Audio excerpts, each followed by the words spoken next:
Hi children, today we are discussing the third part of our topic biotechnology principle and process. ഈ പാഠത്തിൻ്റെ part 1ൻ്റെയും part 2ൻ്റെയും link already description ബോക്സിൽ കൊടുത്തിട്ടുണ്ട്. ഈ രണ്ട് പാർട്ട് കണ്ടതിന് ശേഷം ഈ പാർട്ട് കാണുകയാണെങ്കിൽ നിങ്ങൾക്ക് കൂടുതൽ മനസ്സിലാവും. In exam point of view, it is very important.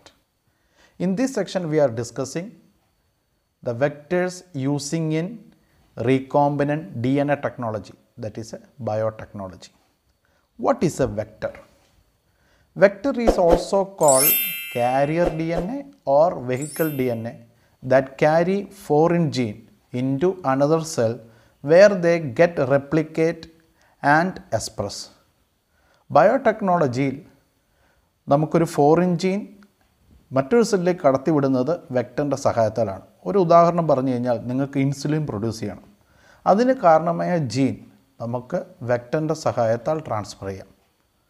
അപ്പോൾ വെക്ടർ ഡി എൻ എ അതുകൊണ്ടാണ് വെഹിക്കിൾ ഡി എൻ എ അഥവാ കാരിയർ ഡി എൻ എ എന്ന് വിളിക്കുന്നു. കാരണം the carrying foreign gene. Foreign gene ഉദ്ദേശിക്കുന്നത് നമുക്ക് ഏത് പ്രൊഡക്റ്റ് കിട്ടണോ ആ പ്രൊഡക്റ്റിന് കിട്ടേണ്ട അതിന് റെസ്പോൺസിബിളായിട്ടുള്ള ജീനെയാണ് നമ്മൾ ഫോറിൻ ജീൻ അഥവാ ഡിസൈറബിൾ ജീൻ വിളിക്കുന്നത്. നമുക്ക് അപ്പോൾ അതിനെ ഡിസൈറബിൾ ജീൻ എന്ന് വേണേൽ പറയാം. Most commonly using vectors R plasmid and bacteriophage. What is A plasmid? Plasmid is a circular DNA in bacteria, and bacteriophage is a virus that attacking the bacteria. ബാക്ടീരിയയിലോ ചില ഈ സെല്ലിൽ കാണുന്ന സർക്കുലർ ഡി എൻ എക്കാണ് നമുക്കെന്ത് വിളിക്കുക? Plasmid എന്ന് വിളിക്കുക. Next നമ്മൾ പഠിക്കാൻ പോകുന്നത് ഒരു വെക്ടറിന് എന്തൊക്കെ പ്രോപ്പർട്ടീസ് ഉണ്ടാവണം. A vector should have 3 properties: ORI sequence, cloning site and selectable marker. These features we can study with the help of this diagram. This is the first artificial plasmid using for cloning vector in E. coli. E. coliയിലെ cloning വെക്ടറായിട്ട് ഉപയോഗിക്കുന്ന ആദ്യത്തെ artificial പ്ലാസ്മിഡാണ് PBr322. ഇത് കണ്ടുപിടിച്ചത് Bolivar and Rodriguez ആണ്. ഇവിടെ PBr322ൽ P plasmid, ബൊലിവറിൻ്റെ ഫസ്റ്റ് ലെറ്റർ ബി, റോഡ്രിഗോസിൻ്റെ ഫസ്റ്റ് ലെറ്റർ ആർ. നമ്മുടെ ആദ്യത്തെ പ്രോപ്പർട്ടിയിലേക്ക് നമുക്ക് പോകാം. ആദ്യത്തെ പ്രോപ്പർട്ടി ആയിരുന്നു ORI sequence. ORI sequence is also called origin of replication. ഈ തന്നിരിക്കുന്ന ഡയഗ്രാം ഒന്ന് ശ്രദ്ധിക്കുക. ആദ്യത്തെ ഹോസ്റ്റ് സെല്ലിൽ ഇതുകൊണ്ട് ഒരു റീകോമ്പിനൻ്റ് DNA കൊടുത്തിരിക്കുന്നു. എന്താണ് റീകോമ്പിനൻ്റ് DNA? ഫോറിൻ ജീൻ അഥവാ ഡിസൈറബിൾ ജീൻ ക്യാരി ചെയ്യുന്ന വെക്ടറിനെയാണ് നമുക്ക് റീകോമ്പിനൻ്റ് DNA എന്ന് വിളിക്കുക. അങ്ങനെയുള്ളൊരു ഹോസ്റ്റ് സെൽ. ഈ സെല്ല് മൾട്ടിപ്ലൈ ചെയ്യുന്നതിൻ്റെ കൂട്ടത്തിൽ തന്നെ ദ റീകോമ്പിനൻ്റ് പ്ലാസ്മിഡും മൾട്ടിപ്ലൈ ചെയ്യുന്നു. അപ്പോൾ ORI സീക്വൻസ് ഉണ്ടെങ്കിൽ മാത്രമേ അത് മൾട്ടിപ്ലൈ ചെയ്യത്തുള്ളൂ. അതുകൊണ്ടാണ് അതിൻ്റെ പേര് തന്നെ ഒറിജിൻ ഓഫ് റെപ്ലിക്കേഷനാണ്. നിങ്ങളിവിടെ ഡയഗ്രത്തിൽ നോക്കി കാണാം. ഒരു സെല്ല് 2 സെല്ലായി, 2 സെല്ലിലും 3 റീകോമ്പിനൻ്റ് പ്ലാസ്മിഡ്. അപ്പോൾ ഈ നമ്പർ ഓഫ് കോപ്പീസ് കൺട്രോൾ ചെയ്യുന്നതും ORI സീക്വൻസ് ആണ്. അപ്പോൾ ORI സീക്വൻസിന് 2 ഫങ്ഷൻ ഉണ്ട്. ഒന്ന് replication of recombinant plasmid and control there number of copies. അപ്പോൾ ORI സീക്വൻസ് ഇല്ല എങ്കിൽ അത് മൾട്ടിപ്ലൈ ചെയ്യത്തില്ല. അപ്പോൾ what is ORI sequence? ORI sequence is a origin of replication. It has 2 function. ഇവിടെ തന്നിരിക്കുന്ന ഇതാണ് ORI sequence.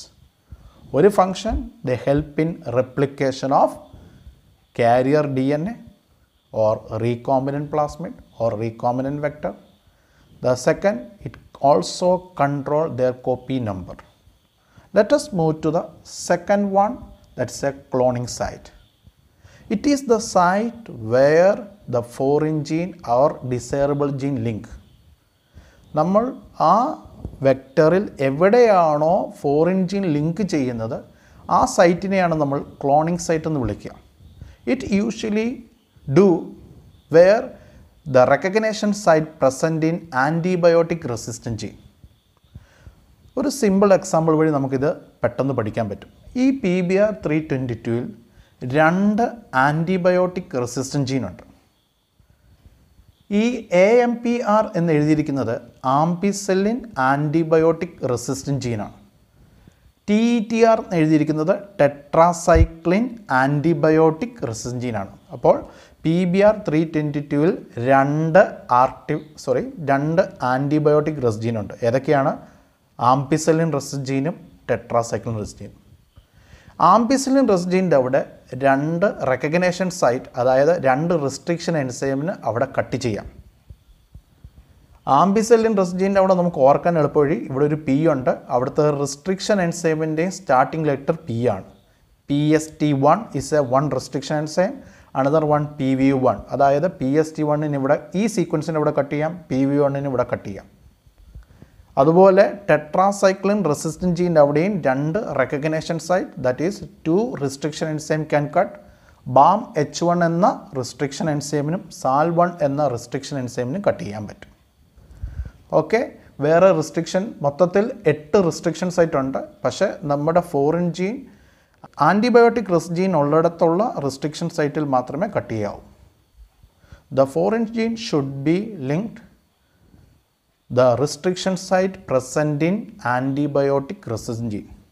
And I repeat once again, that is a cloning site. It is a site where foreign gene link, it should be done where the restriction site present in antibiotic resistant gene. ഒരു example പറയാം. BAM-H1 എന്ന restriction enzyme ഉപയോഗിച്ച് ഈ part cut ചെയ്തു, എന്നിട്ട് നമ്മുടെ foreign gene ഇവിടെ link ചെയ്തെന്ന് വിചാരിക്കുക. ഓക്കെ, എന്നിട്ട് നമ്മൾ അതിനെ ഒരു ഹോസ്റ്റ് സെല്ലിലേക്ക് അടച്ചു വിട്ടു. നമുക്കതൊരു ഫിഗറായിട്ട് വരയ്ക്കാം.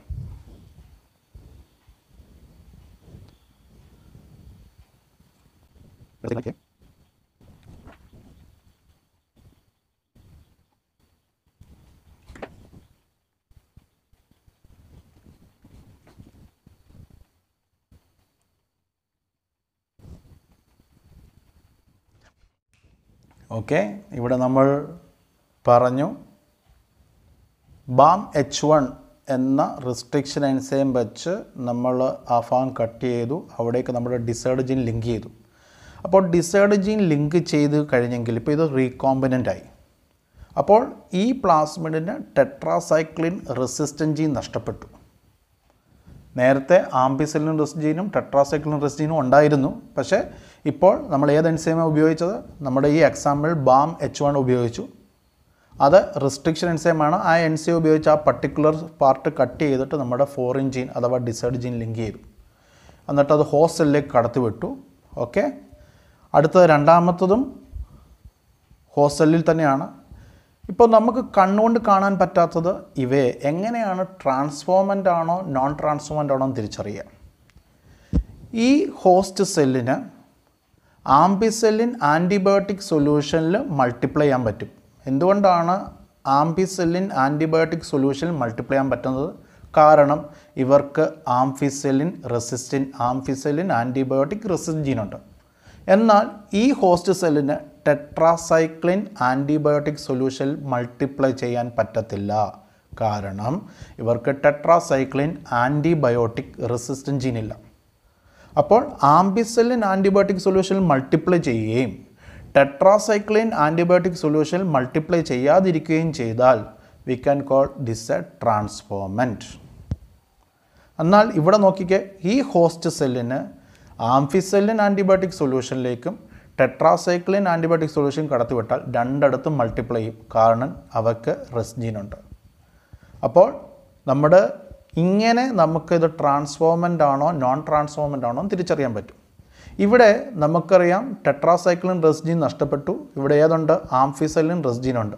അപ്പോൾ ആംഫിസെല്ലിൻ റെസിസ്റ്റൻറ്റിനെ നമുക്ക് സെലക്റ്റബിൾ മാർക്കർ എന്ന് പറയാം.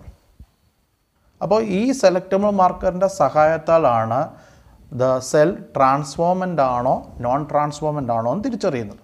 ഒരു ഉദാഹരണം പറഞ്ഞാൽ, നീ അടുത്തത് നമ്മളിപ്പോൾ സപ്പോസ് PST1 എന്ന എൻസൈം വെച്ച് കട്ട് ചെയ്ത് നമ്മുടെ ഫോറിൻ ജീൻ ലിങ്ക് ചെയ്തെന്ന് വിചാരിക്കുക.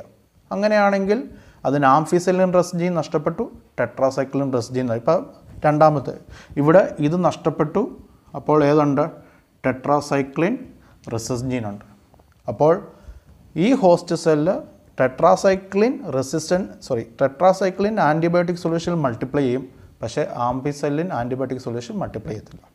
അപ്പോൾ ഇവിടെ നമ്മൾ ടെട്രാസൈക്ലിൻ റെസ് ജീനാണ് നമ്മൾ സെലക്റ്റബിൾ മാർക്കറായിട്ട് വെക്കുന്നത്.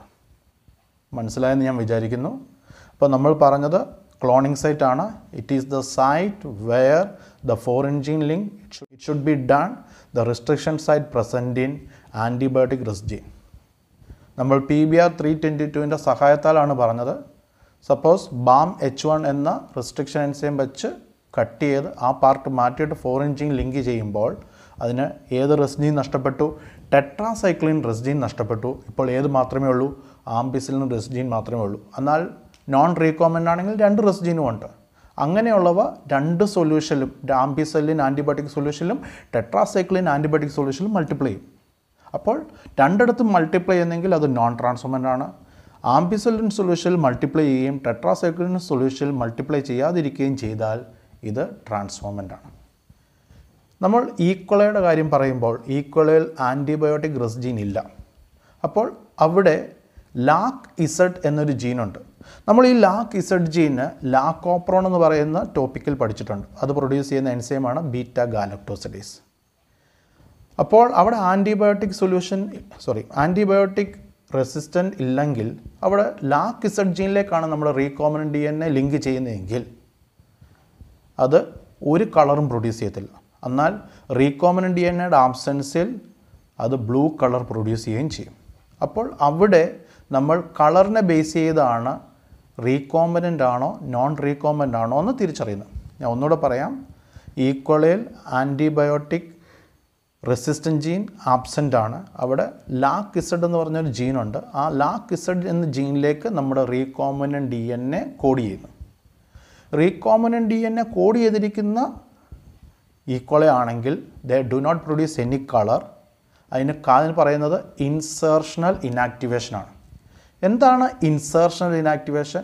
ഫോറിൻ ജീൻ ഇൻസേർട്ട് ചെയ്യുന്നത് വഴി LAC-Z ജീൻ ഇനാക്ടിവേറ്റ് ആയി. അപ്പോൾ they do not produce any colour. ഒന്നുകൂടെ പറയാം.